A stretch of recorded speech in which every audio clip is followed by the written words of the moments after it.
할렐루야, 사랑하는 우리 예수운적교회 성도 여러분, 오늘도 좋은 아침입니다.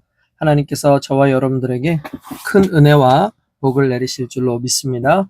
오늘도 말씀을 통해서 하루의 힘을 얻기를 주님의 이름으로 축원드립니다. 우리 다 함께 신앙을 고백하겠습니다.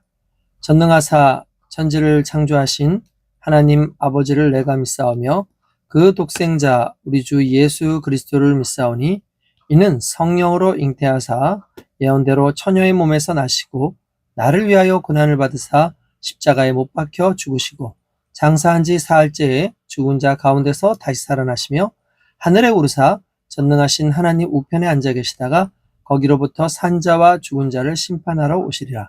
성령을 믿사오며 거룩한 공교회와 성도가 서로 교제하는 것과 죄를 사하여 주시는 것과 몸이 다시 사는 것과 영원히 사는 것을 믿사옵나이다.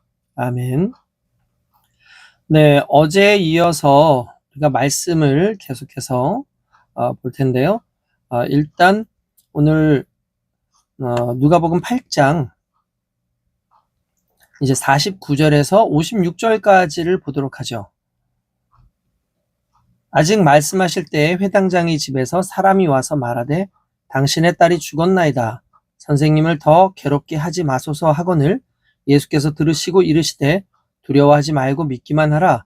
그리하면 딸이 구원을 얻으리라 하시고 그 집에 이르러 베드로와 요한과 야고보와 아이의 부모 외에는 함께 들어가기를 허락하지 아니하시니라.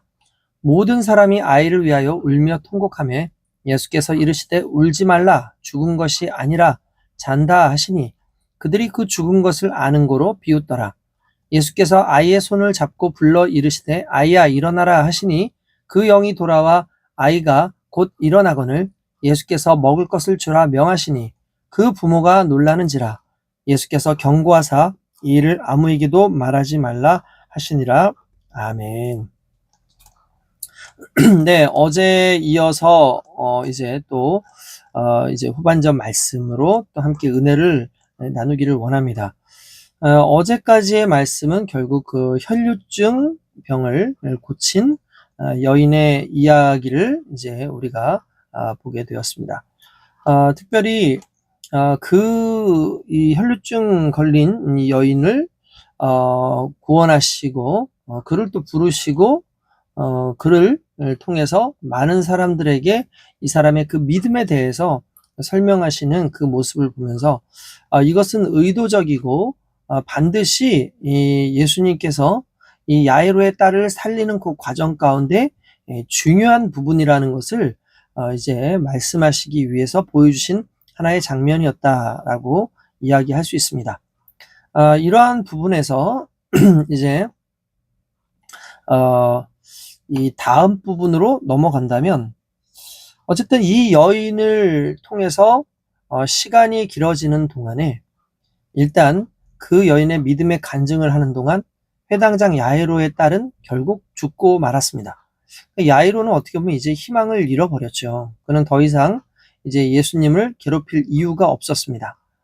단지 이제 죽은 딸을 애도하는 장소로 이제 되돌아가야 할 일만 남았다라고 볼 수가 있죠. 인간에게는 죽음이라는 것이 그런 겁니다. 어찌 해볼 수 없는 절망 그 자체.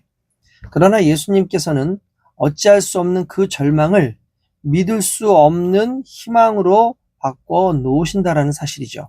그래서 예수님께서는 그 여인에게 너의 믿음이 너를 구원하였다 말씀하시고 난 다음에 야이로에게는 믿기만 하라 라는 말로 야이로를 격려합니다. 그러면 그녀의 딸은 구원을 받을 것이다 라고 그렇게 이야기를 한 거죠. 솔직히 여기에서 너의 믿음이 너를 구원하였다라는 그 개념과 여기에서 이 야이로에게 말하는 믿기만 하라라는 그 말의 개념은 같은 말일 수 있지만 또 한편으로는 한 단계 더 올라서는 이 믿음을 요구하고 있다라는 거죠. 왜 그러냐면 혈루증 걸린 여인은 그것으로 인해서 목숨을 잃지 않았다는 거죠. 무슨 말이냐면 그가 병에 걸렸을 때 죽기 전에 예수님을 만났고 예수님을 통해서 자신이 나을 것이다라는 믿음을 가지고 있었다라고 한다면 그의 믿음은 어느 정도 예상될 수 있는 믿음이라고 볼 수 있죠. 그렇지만 이 야이로에게 믿기만 하라라는 이 말은 적어도 우리가 이미 읽었던 그 혈류증 걸렸던 여인보다는 좀 더 높은 수준의 믿음이 요구되어진다라는 걸 알고 있습니다. 이런 부분에 있어서 가장 먼저 믿어야 될 것은 아마 이런 거겠죠? 아마 야이로는 상당히 예수님에게 섭섭했을 겁니다. 빨리 가서 자신의 딸을 좀 고쳐주시지. 왜 내 딸을 고쳐주시는 그런 모든 과정에서 이렇게 굼뜨게 이 사람 저 사람 다 만나고 그러셨나 라는 그런 섭섭함이 있을 수 있었겠죠. 그러나 한 가지 이 야이로가 알지 못하는 것은 예수님은 병을 고치시는 데 머무시는 것이 아니라 죽음 가운데에서도 생명을 주시고 사람을 살리시는 하나님이라는 그 사실에 대한 믿음을 그는 가지고 있었어야 된다는 사실이죠. 솔직히 쉽지 않습니다. 왜 그런 믿음 갖기가 쉽지 않냐면 그런 사실을 본 적이 없거든요. 그런 사실을 대면해 본 적이 없어요. 사람은요, 자기가 인식한 대로 그리고 자기가 경험한 대로 믿는 경향이 있습니다. 그러니까 죽은 자를 살리는 그런 역사를 여태까지 보지 못했기 때문에 그의 믿음은 딱 거기까지였던 거예요. 그러나 분명한 사실은 항상 하나님께서는 그 문제, 어떤 죽음이라고 한다면 죽음보다 더 나은 믿음의 모습을 가지고 있지 않으면 죽음을 해결할 수 없다라는 것을 우리에게 늘 말씀하고 계시는 거죠. 그리고 그 죽음을 이기는 가장 중요한 방법은 죽음과 상반되어지는 생명을 만나는 것인데 바로 예수님이 내가 곧 길이요 진리요 생명이다 라고 말씀하심으로 말미암아 그 생명이 예수님이라는 사실을 일단 우리에게 말씀하셨고 우리가 믿어야 되는 믿음은 바로 그 영역까지 가는 믿음이어야 될 줄로 믿습니다. 뿐만 아니라 다음에 또 믿음의 부분 믿기만 하라라고 했을 때 제가 설교 때에도 동일한 이야기를 했었습니다. 뭐냐면 내비두라는 거죠. 무슨 말이냐? 모든 고민, 걱정, 염려, 심지어 사람들이 말했던 어떤 더 이상 예수님을 힘들게 하지 말아라, 예수님을 붙잡지 말아라, 예수님이 더 이상 할 수 있는 게 없다라고 하는 그런 모든 것을 받아들이는 것을 포기하라는 거예요. 그러니까 염려와 근심이 내게 오는 것, 절망이 내게 오는 것을 거부하라는 거죠. 그러니까 그것들이 너를 지배하지 못하게 해라. 그것들로부터 너가 자유로워져라. 이게 결국 믿음의 또 다른 모습이라고 볼 수가 있는 거죠. 왜냐하면 예수님은 결국 그의 그러한 신앙의 이 믿음의 어떤 그 영역을 활용하시고 그 영역 속에서 역사하시기 때문에 그렇습니다. 물론 그가 믿지 않는다고 해서 고치지 않으시는 분은 아니죠. 살리지 않는 분은 아니죠. 그렇지만 적어도 오늘 이 성경 속에서 나오는 그 믿음의 중요한 핵심이 얼마나 그 예수님과 연관되어져 있는지를 보여주는 것이기 때문에 일단 이것은 상당히 중요한 믿음의 영역이고 그 믿음의 영역이 결국 예수 그리스도의 그 기적의 가장 큰 목적이 또 되어진다라고 볼 수 있습니다. 어떻게 보면은 이처럼 이 이야기는 12년 동안 관례적으로 그 부정한 낮은 계층의 여성을 마치 바리새인 시몬이 죄 많은 여성에게 배운 것처럼 유대교의 회당 지도자였던 높은 계층의 한 남자를 위한 모델로 이 여인의 그 믿음을 보여주고 한 단계 더 나아가는 믿음의 모습을 요구하고 계셨다라는 것을 본다고 한다면 분명히 하나님께서는 이 야이로의 믿음을 통해서 나타나는 그 기적을 많은 사람들한테 보여주시길 원하십니다. 특별히 이제 52절에서 예수님께서는 야이로의 딸이 모든 사람들의 그 생각과는 반대로 잠자고 있다라고 얘기합니다. 여기서 잔다라는 그 단어는 신약 성경에서 부활이 뒤따르게 될 것이기 때문에 일시적으로 죽음을 나타날 때 종종 사용하는 겁니다. 그러니까 무슨 말이냐면 부활을 전제로 했을 때 잔다라는 말이 있는 거죠. 그러니까 죽었다라는 말은 끝났다라는 그런 의미를 가지고 있지만 예수님께서는 잔다라는 말을 표현하신 이유가 뭐냐면 부활이 반드시 있기 때문에 잔다라는 말로 잠이라는 것은 일시적인 것이죠. 그래서 한정적이기 때문에 어떤 일정 시간이 지나면 다시 우리가 깨어나는 것처럼 예수님 앞에서의 그 죽음이라는 것은 언젠가는 다시 깨어날 수밖에 없는 일시적인 부분이고 예수님은 그것을 잔다라고 표현을 하셨다라는 거죠.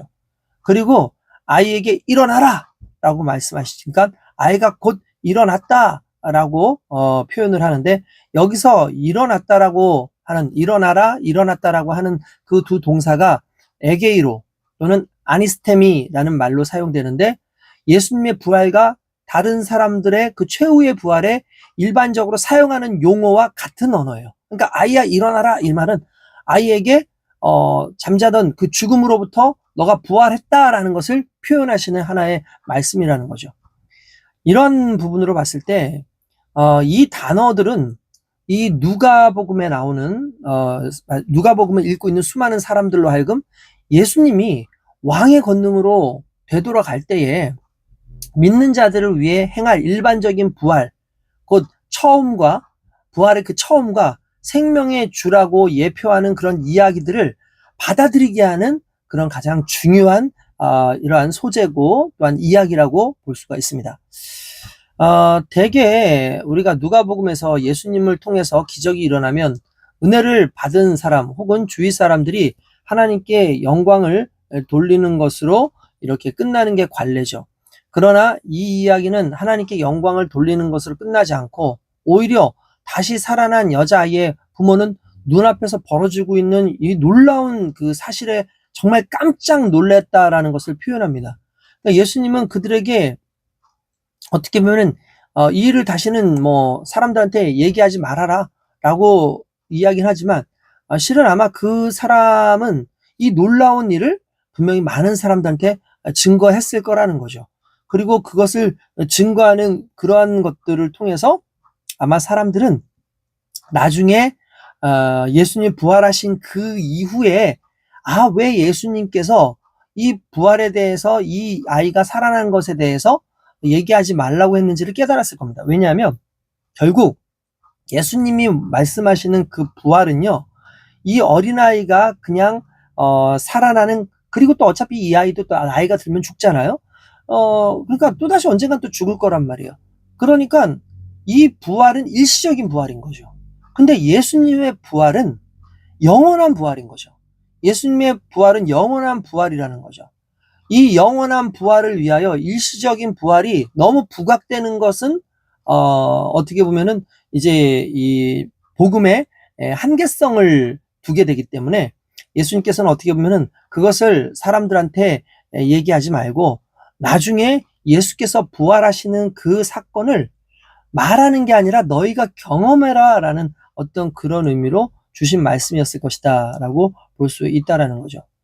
결국 이 야이로에게 지금 나타난 이 모든 상황들 그리고 이 기적의 놀라운 역사는 단순히 야이로만 정말 예수 그리스도의 그 기적을 통해서 변화되게 하는 사건이 아니라 이 모든 사건 뒤에 숨겨져 있는 정말 진정한 예수 그리스도의 부활의 사건이 모든 사람들에게 동일하게 나타날 것을 의미하는 겁니다. 이런 거죠.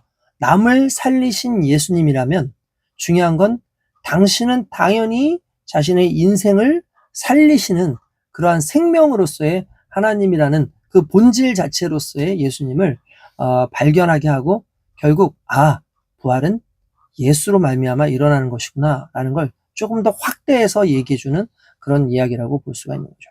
아무쪼록 오늘의 이 말씀을 통해서 오늘 저와 여러분들이 예수 그리스도께서 이 야이로의 믿음을 사용하시고 또한 그 죽음을 이기는 믿음 그 이면에 그 부활의 의미가 일시적인 부활이 아니라 예수 그리스도께서 영원한 부활에 이르신다라는 사실 앞에 과연 이 어린아이의 이 부활의 그 사건을 남들에게 알리지 말라고 했다라는 그 말 자체가 결국 예수 그리스도의 궁극적인 그 부활의 사건 이후에 사람들이 이해할 수 있는 영역이라는 것을 또 이제 우리가 깨닫게 될 것입니다.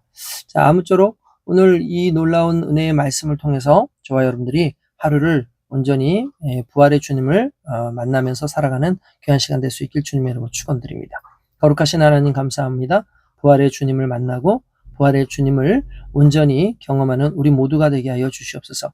일시적인 그러한 부활의 모습이 아니라 영원한 예수 그리스도의 부활을 우리 삶 가운데에 누리고 살아가는 정말 귀한 자녀로서의 삶을 살아갈 수 있도록 주님께서 우리에게 새로운 믿음의 지평을 열어주시옵소서. 감사하고 예수님의 이름으로 기도드리옵나이다. 아멘. 자, 오늘 하루도 승리하시는 귀한 하루 되시길 주님의 이름으로 축원드립니다.